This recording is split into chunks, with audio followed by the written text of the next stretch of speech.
Bonjour tout le monde. Alors, je parlais tout seul. J'étais entrée dans la session, mais je vous avais pas souhaité la bienvenue encore, ouvert votre participation. Donc, je parlais toute seule. Euh, ça me fait plaisir de vous voir. En fait, je vous vois pas. Ça me fait plaisir de savoir que vous êtes là. J'ai 7 personnes là selon la plateforme. Donc, vous pouvez me faire un petit bonjour. Bon matin, Manon. Bon matin, Anne.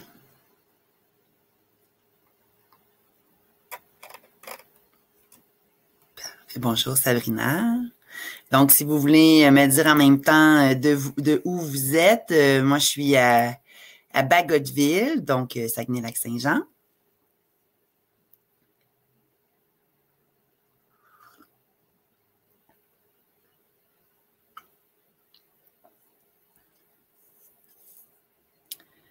Donc, il était 58. On va commencer dans 2 minutes. Ah, de ton sous-sol à Ottawa, ben quand même, il doit faire plus chaud dans ton sous-sol à Ottawa que dans mon deuxième à Jonquière.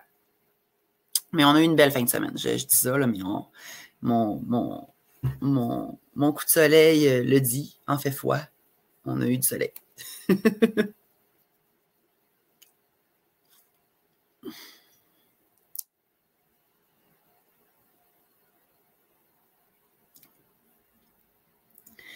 Donc, j'espère que ça va bien. À Lorraine. Lorraine près de Québec, sûrement. Hey, une autre de Bagotville. Quel hasard! Quel hasard, Sabrina.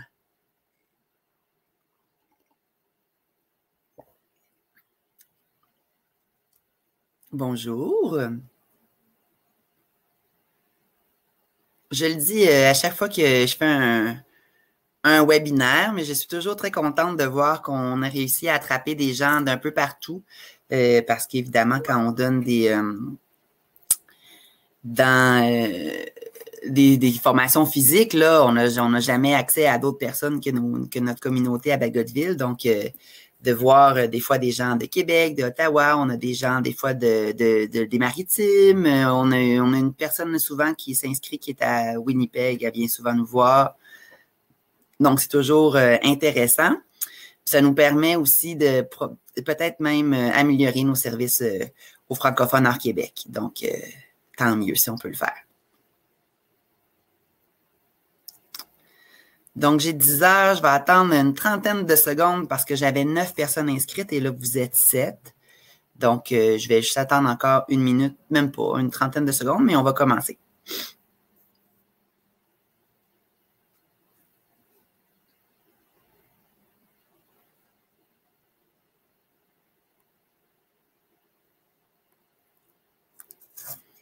Je m'accroche à monter ce matin. On dirait que j'ai vraiment besoin de mon breuvage. J'espère que vous vous êtes fait un petit breuvage pour le webinaire qui va être autour de 45 minutes maximum. Donc, si vous avez un café, un thé, un verre d'eau, un jus d'orange, parce qu'on ne veut pas vous assoiffer. Bon. Alors, on va débuter officiellement le webinaire. Donc, je me présente officiellement, Cynthia Ruet. Je suis gestionnaire au niveau de la promotion de la santé à Bagotville. Donc, ça fait maintenant 10 ans et demi que je travaille pour la promotion de la santé. Ça fait un petit bout, mais toujours aussi contente. Évidemment, depuis quelques mois, on peut dire que c'est complètement différent, mais comme je le disais juste avant de commencer officiellement, les webinaires nous permettent de toucher des gens francophones partout dans le Québec, mais aussi hors Québec. Donc, on est très content de vous présenter un peu de notre matériel. Aujourd'hui, je vais vous parler de prévention des blessures dans les sports. Donc, qu'est-ce que je veux voir avec vous, c'est un petit peu dans quel contexte se font les blessures habituellement. Et ensuite de ça, regarder au niveau de la littérature scientifique et des études, qu'est-ce qui fonctionne au niveau de la modification de certains gestes ou entraînements et versus qu'est-ce qui fonctionne pas. Donc, qu'est-ce qu'on peut faire des fois, mais un peu en vain parce que finalement, les études nous démontrent que ça fonctionne pas. Et je vais aussi vous parler des 8 principes d'entraînement fondamentaux. Donc, je vais vous montrer ça.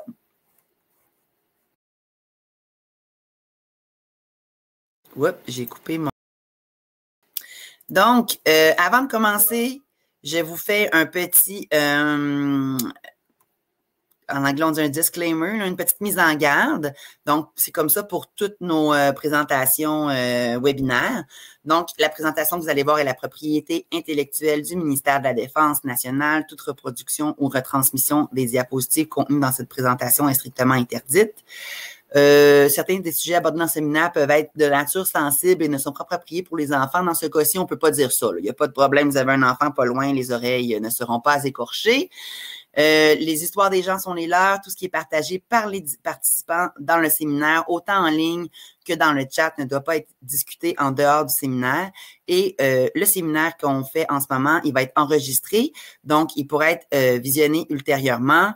Donc, bien qu'on vous encourage à participer, on vous recommande de le faire par chat. De toute façon, en ce moment, vous n'avez pas accès d'ouvrir votre micro et votre caméra. Donc, ça règle un peu la question, là, mais par chat, il n'y a pas de problème. Donc, je vous ai dit un peu le plan de l'atelier. On va regarder dans quelle activité se font les blessures. C'est quoi les bases de la prévention de la blessure? Qu'est-ce qui fonctionne dans le conditionnement physique modifié? Et les 8 principes d'entraînement fondamentaux. On termine avec des ressources. Juste les forces d'Ottawa, par contre, on l'a modifié un peu à la sauce Bagotville parce qu'évidemment, il y a des sports ou des pratiques qui se font plus dans notre coin, qui se font peut-être moins ailleurs. Je vous donne un exemple. Il y avait quelques diapos sur le ballon-ballet. Et puis à Bagotville, on ne joue pas le ballon-ballet, pas du tout, du tout. Donc, j'ai enlevé complètement la partie de ça. Mais si jamais chez vous, c'est un sport que vous pratiquez beaucoup, ben, peut-être aller chercher de l'information sur la prévention des blessures à votre bureau local de la promotion de la santé. Il pourrait en avoir pour vous. Notre spécialiste du reconditionnement physique, Zoé Grenon-Girard, a beaucoup participé à surtout la validation de notre présentation, et quand on donne la présentation en physique, là, en personne, elle fait faire des exercices pratiques. Donc, c'est sûr qu'on aimerait bien ça aujourd'hui, mais c'est plus difficile pour elle de corriger votre posture à distance. Donc, on va faire juste la petite théorie ce matin, mais conditionnements physiques sont toujours là. Si jamais vous avez besoin d'aide, des programmes au niveau, exemple, de la proprioception ou de la correction de la posture, ils sont là pour vous aider, que ce soit à Bagotville ou près de votre base où vous pouvez être. Donc, justement, avant de commencer officiellement le plan, je voulais vous demander une petite question. Vous allez le voir dans le pôle à droite. Donc, quel est votre lien avec la communauté des forces? Donc, est-ce que vous êtes un membre actif, un vétéran, quelqu'un de la famille, un personnel civil comme la fonction publique ou le SBMFC, ou tout simplement autre, fait partie de nos amis, de nos partenaires?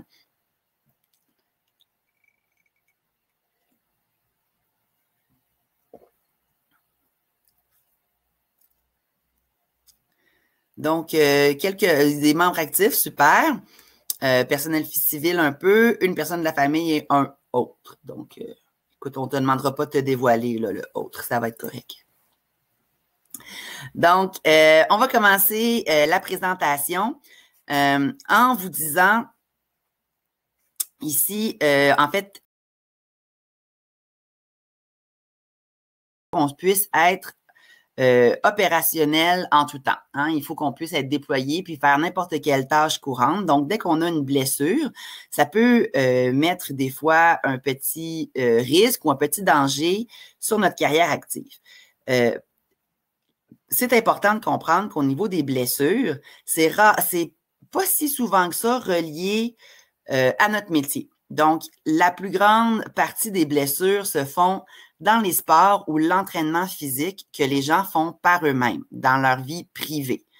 Okay? Donc, sport ou entraînement physique. Les blessures aiguës, qu'est-ce que c'est? C'est des blessures qui se passent une fois, un choc. Donc, exemple, une coupure, une fracture, de tomber sur le genou, de se faire mal. Ça, c'est une blessure aiguë. L'autre côté, qu'est-ce qu'on voit? MTR, c'est des micro-traumatismes répétés. Ça veut dire c'est plus des blessures d'usure, comme de faire, exemple, une tendinite à l'épaule à force de jouer au tennis, où on appelle justement le fameux tennis elbow, qui est une tendinite du coude aussi.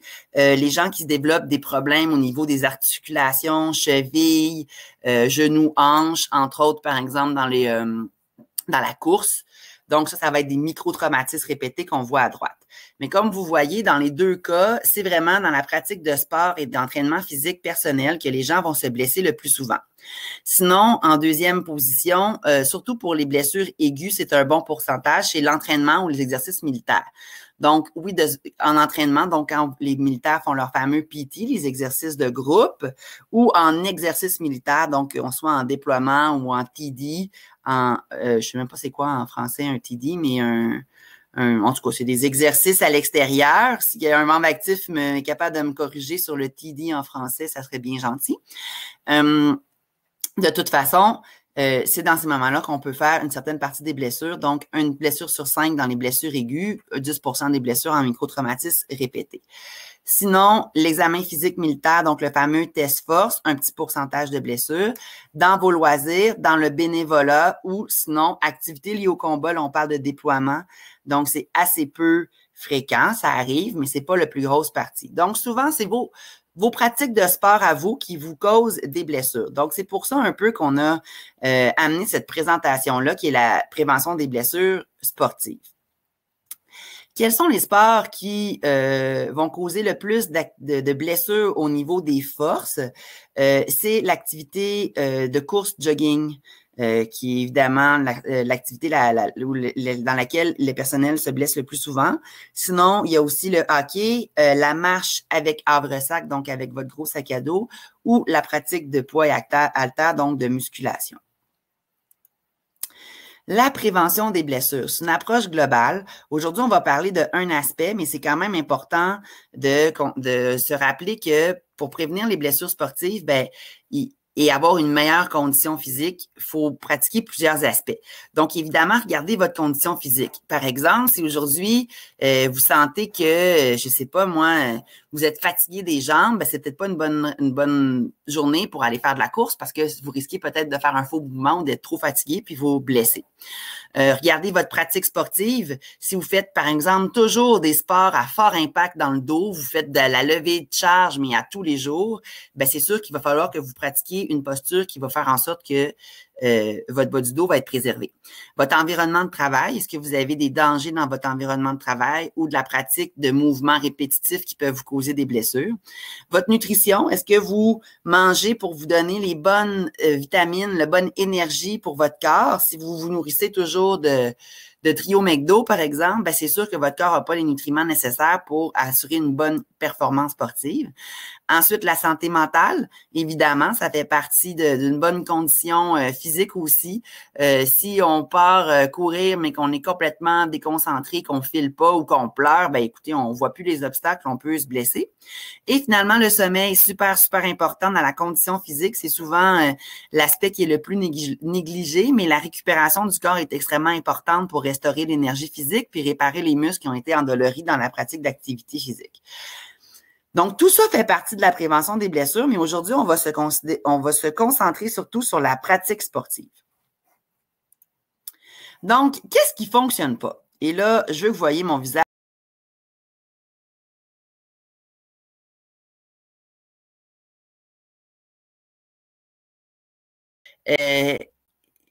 Qu'est-ce qui est ici? C'est qu'est-ce que étude après étude, la récension des études, quand on regarde, on voit que c'est pas efficace au niveau de la prévention des blessures. Non, ça veut pas dire qu'il faut pas faire qu'est-ce qui est là. Ça veut pas dire non plus qu'on peut pas le faire, exemple, pour notre confort, mais ça aidera pas à prévenir des blessures. Donc, par exemple, les étirements. C'est important de s'étirer à la fin d'un entraînement sportif, puis je vais même vous en reparler tantôt.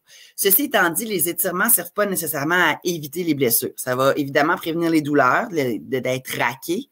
OK, donc ça va prévenir ces douleurs-là. Ça peut améliorer la flexibilité, donc éventuellement nous amener à faire plus de pratiques ou de mouvements. Mais en tant que tel, c'est pas ça qui va empêcher une blessure. De la même façon, les orthèses, qu'elles soient commerciales ou sur mesure, ça va aider beaucoup au confort, ça peut aider aussi à la posture, mais ça ne va pas nécessairement réduire les blessures. Les chaussures de course adaptées aux pieds. Vous savez, maintenant qu'on va acheter des chaussures de sport dans un magasin de grande surface, des fois, on nous pose des questions pronateur, supplanteur, est-ce que tu attaques la plante du pied, du talon, veux-tu 10 mm, 4 mm de semelle? Vous n'êtes pas obligé de faire 2 heures d'études là, avant d'aller magasiner. En fait, c'est sûr que si vous connaissez déjà votre type de pied puis que vous trouvez que ça vous apporte un confort d'avoir ces chaussures-là, c'est correct, mais sinon, ça ne vous empêchera pas de vous blesser.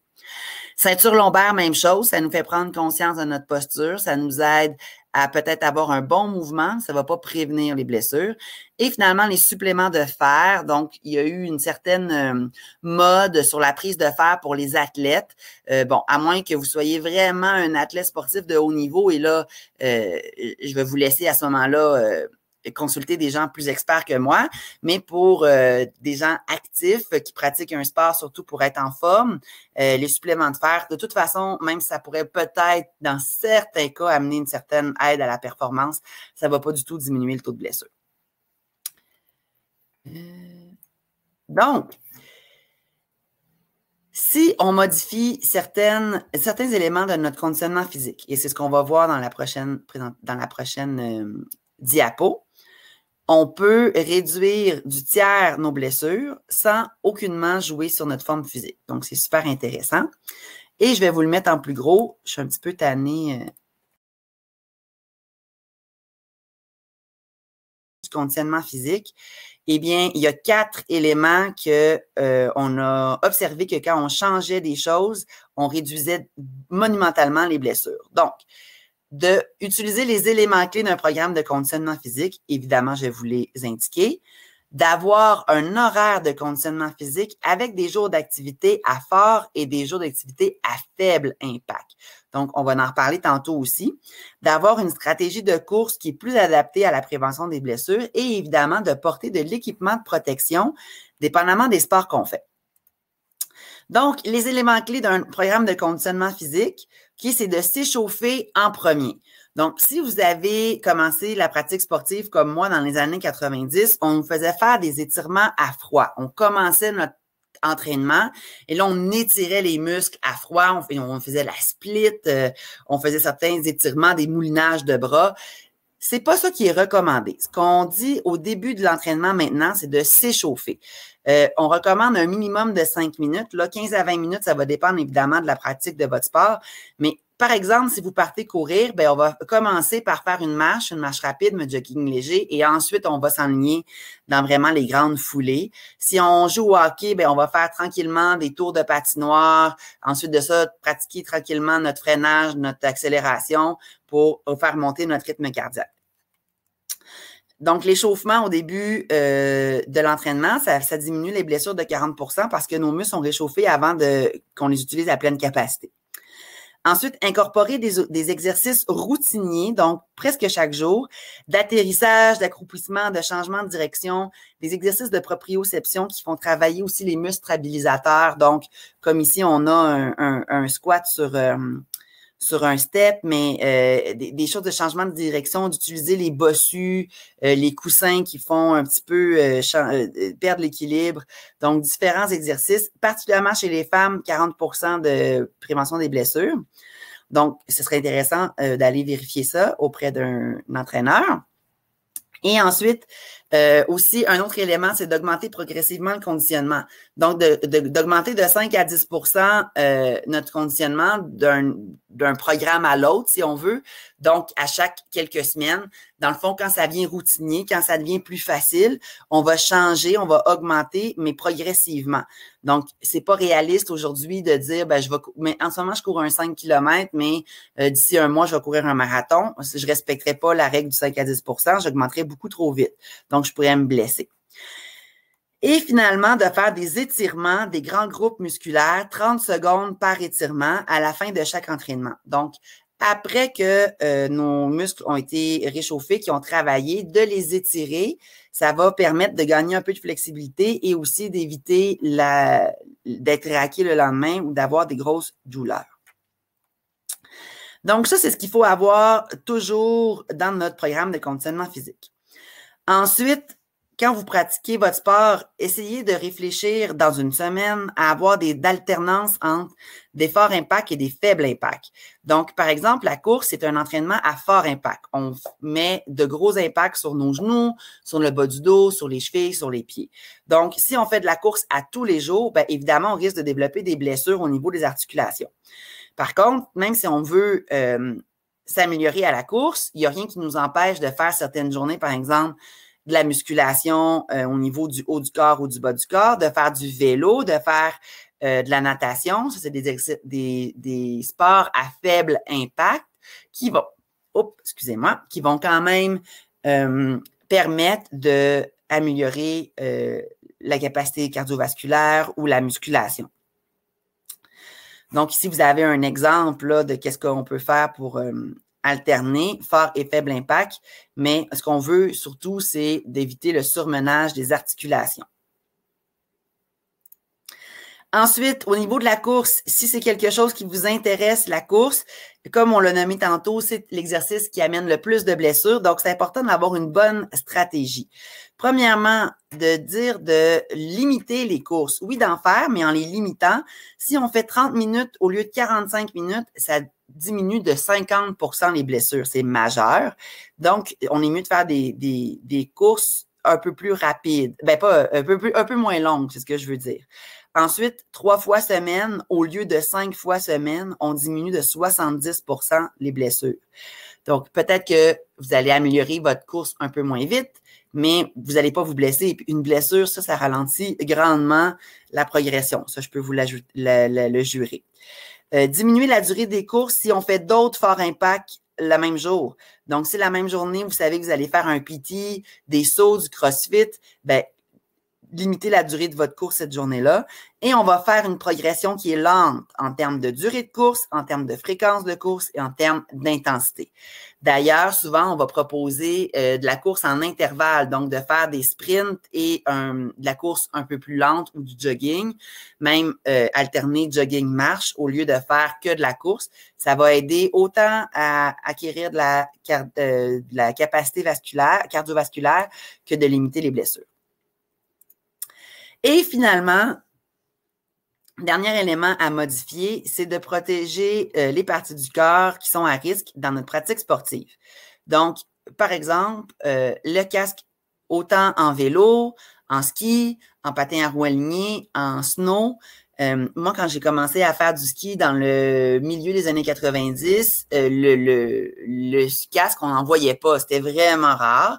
Et entre-temps, on a ouvert des snowparks, on a ouvert de plus en plus des parcs dans les centres de ski où est-ce qu'il y avait des buttes, des trucs pour faire des sauts, etc. Et là, tranquillement, le port du casque, c'est un peu mis en augmentation. Puis même chez les gens qui font la pratique de ski ou de snow sans aller dans les jeux, dans les buttes, etc., vont quand même le porter. Donc, aujourd'hui, c'est devenu une norme, je dirais, là, alors que ce ne l'était pas. Est-ce qu'on veut protéger maintenant nos yeux, nos dents, nos mains, nos organes génitaux ou nos articulations, dépendamment des sports qu'on pratique? Donc, ici, quand on regarde les données scientifiques, le fait de porter des chevillères semi-rigides, particulièrement chez les personnes qui ont déjà eu une blessure à la cheville et les personnes qui pratiquent un sport où est-ce qu'on peut se faire une blessure à la cheville, comme par exemple le basketball et le soccer, ben, ça réduit de 2 à 3 fois le nombre d'entorses. Des protège-dents, pas juste pour les dents, mais pour toute la musculature du visage, même pour les commotions cérébrales, c'est ce que j'ai appris en faisant cette présentation-là. Les dents qui s'entrechoquent lorsqu'on se cogne, ça peut causer une commotion cérébrale. Donc, d'avoir un protecteur buccal, ça peut diminuer de 2 à 3 fois le nombre de blessures orofaciales et aussi diminuer les nombres de commotions cérébrales. D'avoir un écran facial au hockey, on diminue de 2 à 3 fois le nombre de blessures au visage. D'avoir un casque de vélo, jusqu'à 90% des blessures à la tête vont être réduites. Protège-poignet quand on fait du snow, mais aussi du patin à roues alignées. Donc, en snow, c'est 2 à 4 fois moins de blessures. En roues alignées, 9 à 19 fois moins de blessures. Et au niveau du casque pour les le ski et le snow, encore une fois, on diminue le nombre de traumatismes crâniens, mais on n'a pas de statistiques solides à ce niveau-là. Donc, voilà, excusez, je voulais vous remettre ici.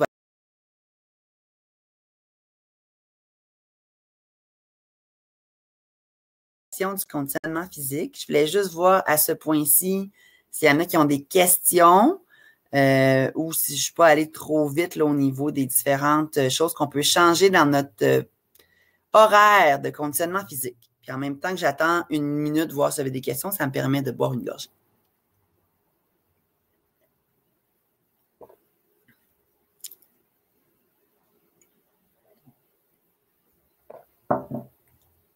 Bon, bien, merveilleux. Je vais le prendre comme un indice que je suis très claire.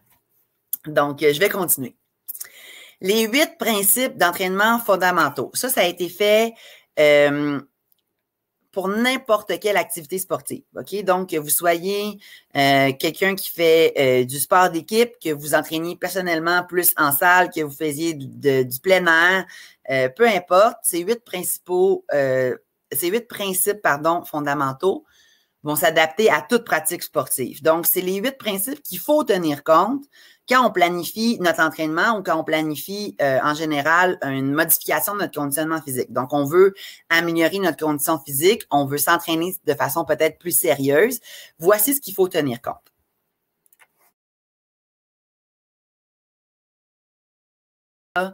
Mais quand même, il faut les mentionner.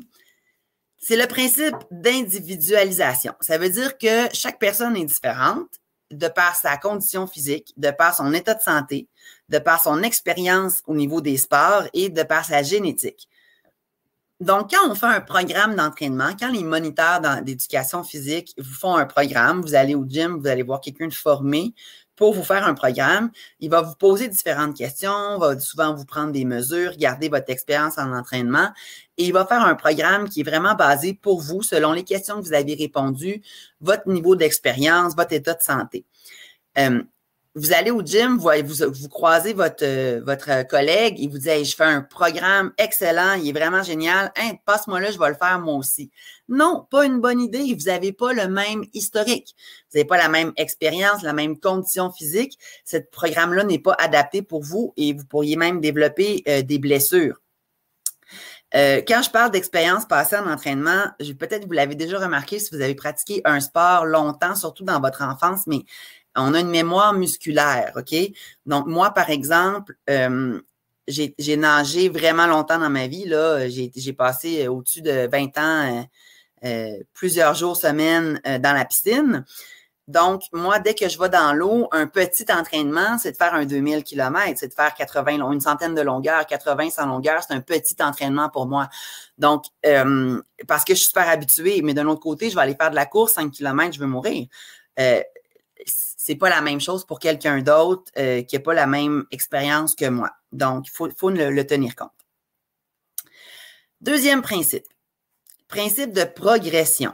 Donc, les muscles sont capables de faire une certaine activité, mais les articulations et les tendons et les ligaments qui sont reliés à ces muscles-là, il faut faire attention parce qu'ils peuvent être soumis à un stress et à ce moment-là, on va pas éviter, mais au contraire, on va s'attirer des blessures. Excusez-moi, on est lundi matin, les mots arrivent moins rapidement. Donc, on est mieux de commencer un programme lentement, d'y aller doucement et d'augmenter au fur et à mesure. Donc, comment on va progresser? On va progresser par nombre d'entraînements. Si on n'a jamais fait de la course, on va peut-être y aller 1 fois semaine au début ou 2 fois semaine et ensuite, on peut y aller 3 ou 4 fois semaine. Les charges à soulever, quand vous faites un nouveau mouvement, que ce soit un squat avec une barre sur les épaules, que ce soit un mouvement de triceps, quand vous le faites pour la première fois, faites-le avec petite charge ou même sans charge pour vraiment être capable de bien maîtriser le mouvement. Une fois que vous sentez que le mouvement est super maîtrisé, là, vous pouvez augmenter vos charges. Le nombre de séries par groupe musculaire. Souvent, on va faire 2 séries, puis quand on va être plus habitué, on va en faire une 3e. Vitesse d'exécution. Si vous vous êtes fait faire un programme d'entraînement dans votre vie, vous savez que les premières fois qu'on le fait, c'est très long. On va prendre plus de temps pour le faire parce qu'il faut se placer, s'assurer qu'on est en bonne posture. Ensuite de ça, il faut aussi regarder nos poids, c'est correct, etc. Ensuite de ça, placer notre appareil. Ensuite de ça, une fois qu'on est habitué, ça va se faire beaucoup plus rapidement. Donc, le principe de progression à respecter. Ensuite, le principe de spécificité. Attention, attention, disclaimer immédiatement, je ne vous conseille pas, même que je vais vous mettre mon visage.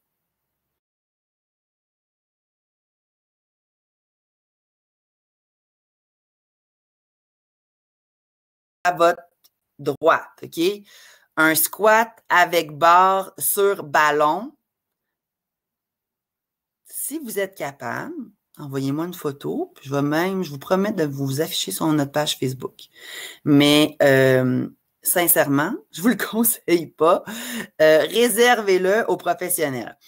Ici, dans les photos, on voit Mike Fisher, qui est un joueur de hockey de la LNH. Donc, quand je parle de professionnel, on s'entend, c'est un sportif de haut niveau qui s'entraîne tous les jours et qui a des cuisses, ma foi, probablement beaucoup plus musclées que la moyenne de la population. Donc, il peut se permettre de faire cet exercice-là, mais malgré tout, évidemment, il y a quelqu'un pour l'aider. Hein? On voit qu'il n'est pas tout seul. Mais bon, en tant que joueur de hockey, s'il veut améliorer ses performances physiques reliées au hockey, bien évidemment, il va faire des exercices spécifiques, entre autres à muscler ses jambes. Donc, on voit le fameux squat sur ballon, mais aussi travailler ses stabilisateurs parce qu'il est sur patin, donc entre autres sur le ballon. À droite, à votre gauche, dans le fond de l'écran, on voit aussi qu'il fait des entraînements au niveau des jeux de pied, ensuite atterrissage, changement de position. Donc, tout ça va être des exercices qui vont être super pratiques pour un joueur de hockey. Donc, quand on veut vraiment améliorer notre performance à un sport précis, vous jouez au soccer, vous faites de la course, vous voulez faire un triathlon, bien, vous allez faire des exercices qui sont spécifiques à ce sport-là pour améliorer évidemment votre performance à ces sports-là. On parle de 75 à 80 de votre pratique sportive qui devait être reliée spécifiquement à ce sport-là. Ça ne veut pas dire qu'on ne peut pas faire autre chose. Par exemple, pour Mike Fisher ici présent, ça pourrait être super intéressant pour lui d'aller faire de l'entraînement en piscine une fois de temps en temps. Pourquoi? Parce qu'en piscine, il va pratiquer sa flexibilité, il va pratiquer du sport sans impact, alors que tous les jours, il est sur une patinoire à faire du sport à impact. Il peut pratiquer sa capacité cardio-respiratoire. Donc, ça pourrait être un super bon entraînement pour un joueur de hockey, mais en 10 et 20 de son entraînement, pas 80 là, ça ne serait pas logique. Donc, c'est important aussi de le voir. Puis ça, c'est vraiment juste si vous avez une amélioration précise. Si vous vous entraînez pour être en forme, bien, il n'y a pas de problème. Ce principe-là, on n'est pas...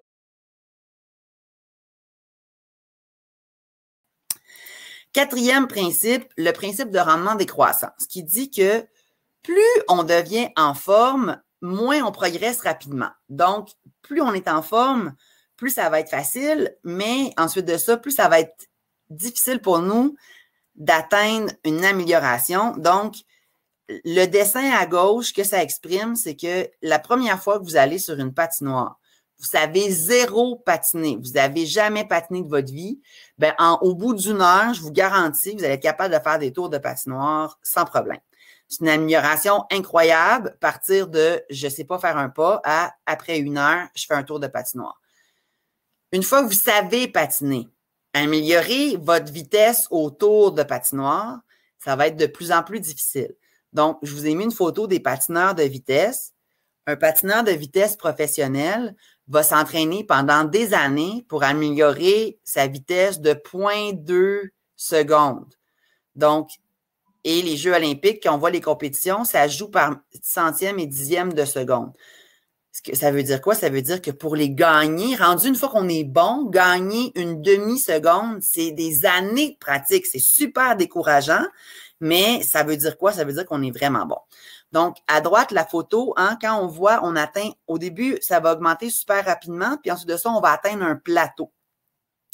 Quand on atteint un plateau, ça veut dire qu'on a atteint une bonne forme physique et que là, ça va être de plus en plus difficile de progresser. C'est une bonne nouvelle en un sens. Ça veut dire qu'on est rendu à une meilleure forme physique. Mais évidemment, ça peut être frustrant si depuis des semaines, on fait de l'amélioration et là, tout d'un coup, on a de la difficulté à aller augmenter nos poids ou augmenter notre vitesse, améliorer notre temps dans certaines pratiques.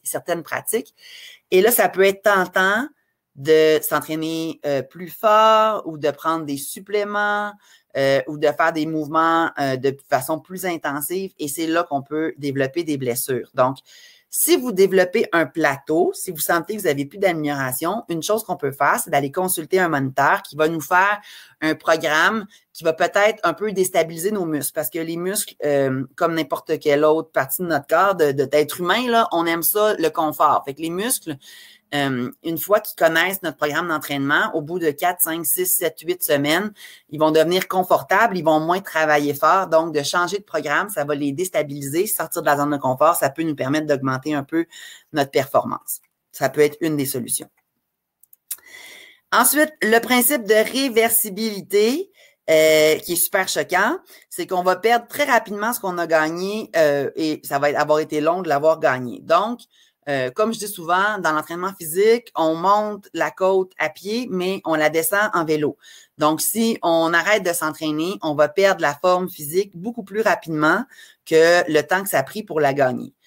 La bonne nouvelle là-dedans, c'est que les muscles conservent une mémoire. Donc, si j'arrête de m'entraîner pour, par exemple, une blessure, c'est possible que je perde de la forme physique, mais je vais la regagner plus vite quand même que la première fois que j'ai dû la gagner. OK?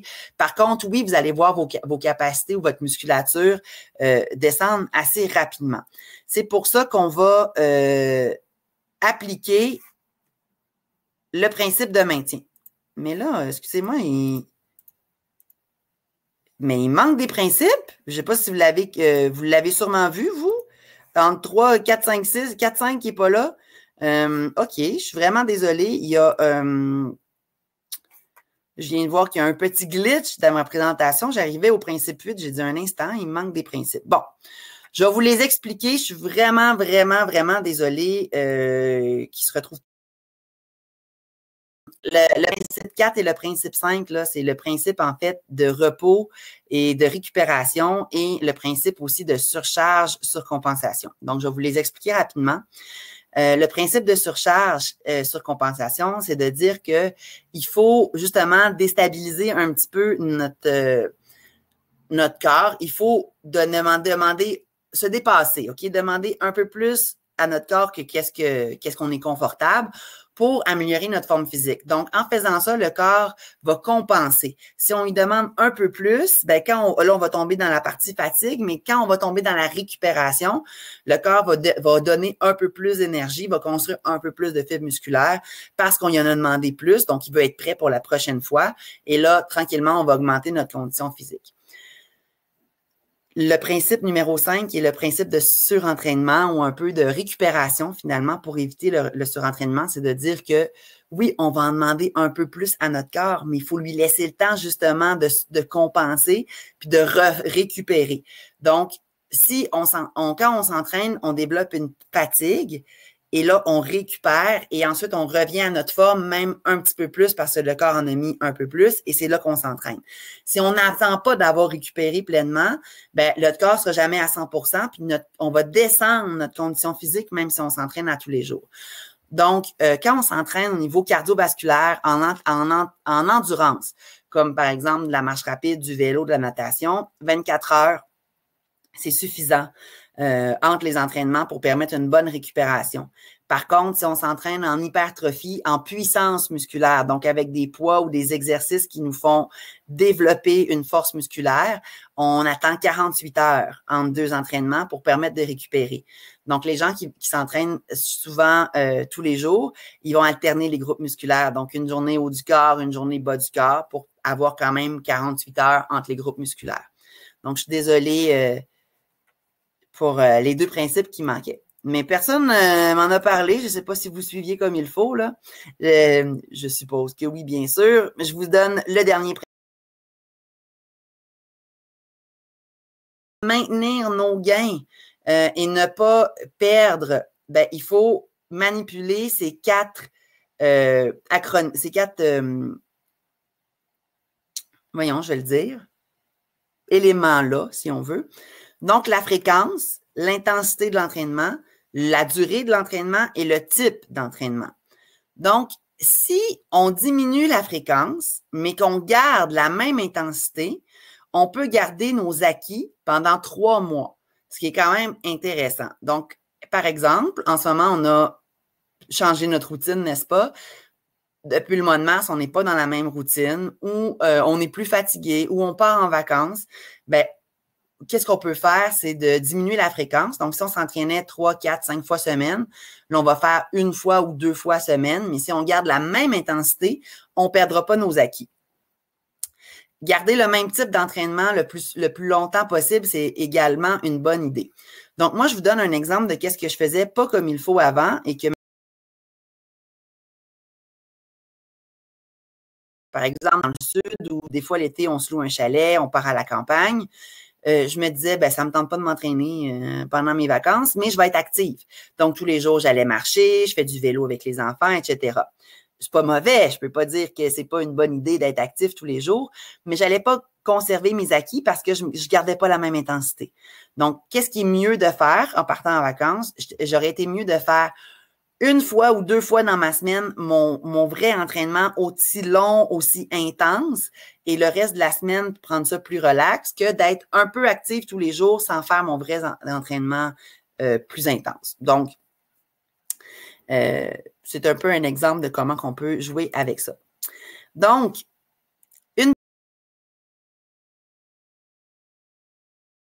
les forts et faibles impacts, peut-être qu'ils ne sont pas bien alternés, peut-être qu'on s'entraîne trop longtemps ou qu'on fait des entraînements trop intenses. Est-ce que c'est des mouvements qui sont mal effectués? Vous avez, entre autres, juste pour vous dire, là, sur notre page Facebook, autant la page Promotion de la santé Bagotville que la page de PSP Bagotville, vous avez des vidéos de Zoé Grenon-Girard, qui est notre spécialiste en conditionnement physique. Elle a fait plusieurs capsules par rapport, entre autres, au mouvement quand on fait la planche, la posture, le maintien du cou, le dos, les mêmes au niveau de certains exercices de proprioception aussi. Donc, ça pourrait être quelque chose que vous pouvez aller voir. Un échauffement qui est non approprié aussi, ça pourrait être une cause de blessure. Donc, moi, par exemple, je me suis blessée à la course parce que je faisais des entraînements trop longs pour ce que mes genoux et mes cuisses pouvaient supporter. Donc, j'essayais toujours d'atteindre le 10 km, c'était mon plan, mais je me suis blessée 2 fois en essayant de le faire. Donc, c'est-à-dire que je me suis blessée une première.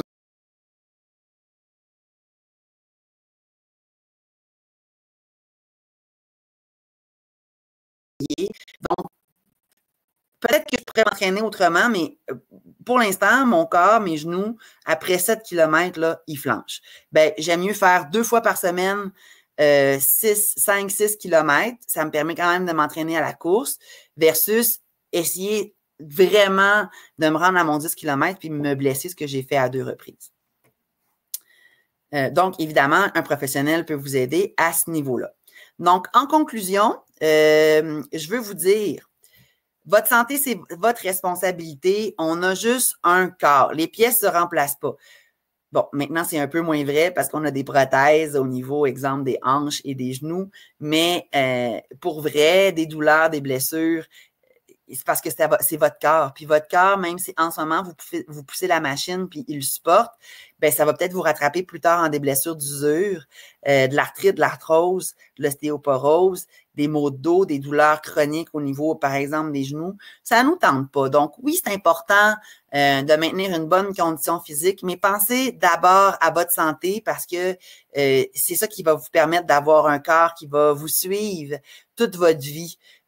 Pour les militaires, on fait des fois des mouvements, bon, la marche avec havresac ou avec bottes de combat, par exemple.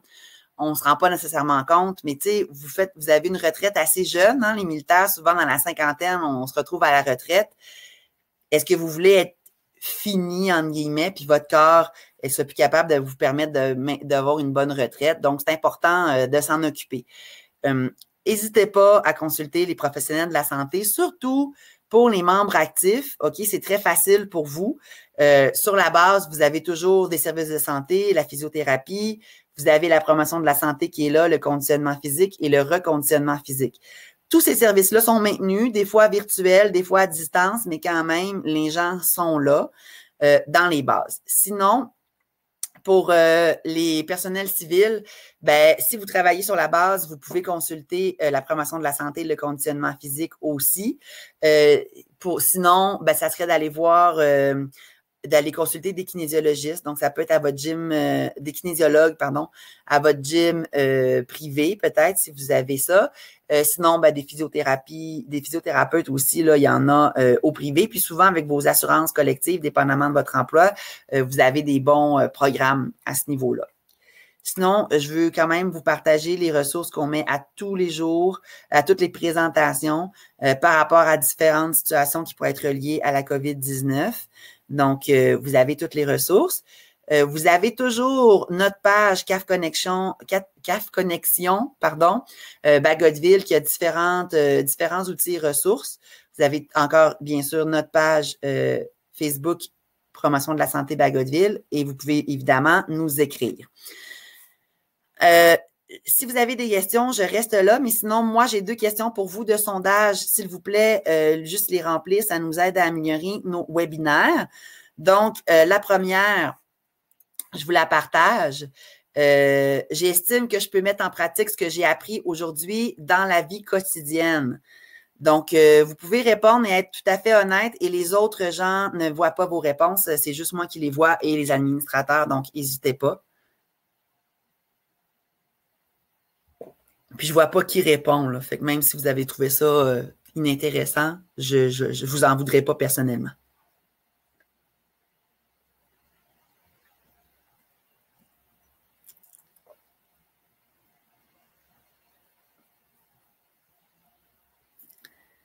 OK, donc j'ai 8 réponses. Je vais donner l'autre. Oh, une autre question. Oh, 10. Oh, super, excellent. Donc, je vais maintenant vous mettre l'autre question. C'est au sujet de la plateforme qu'on utilise en ce moment. La plateforme Demio. Donc, c'est quoi votre niveau de satisfaction par rapport à cette plateforme-là? Est-ce que on devrait continuer à l'utiliser? Donc, on a acheté des licences, mais c'est un essai. Donc, vous pouvez nous répondre.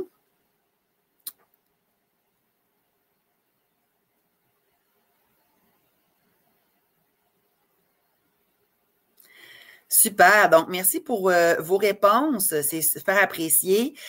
Encore une fois, si vous avez des questions, je vais rester encore dans la session pour 2-3 minutes. Sinon, ben, merci beaucoup d'avoir écouté l'information. On va vous mettre un lien cette semaine sur notre page Facebook, mais vous allez pouvoir retrouver ce webinaire enregistré si jamais il y a quelque chose. Puis sinon, ben, je vous souhaite une magnifique journée. Merci beaucoup. Merci Mathieu, je suis contente. Merci Sophie. Merci Joanne.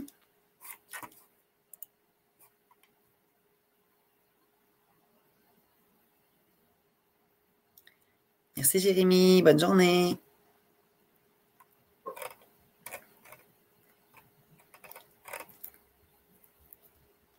Pardon, le nez me piquait.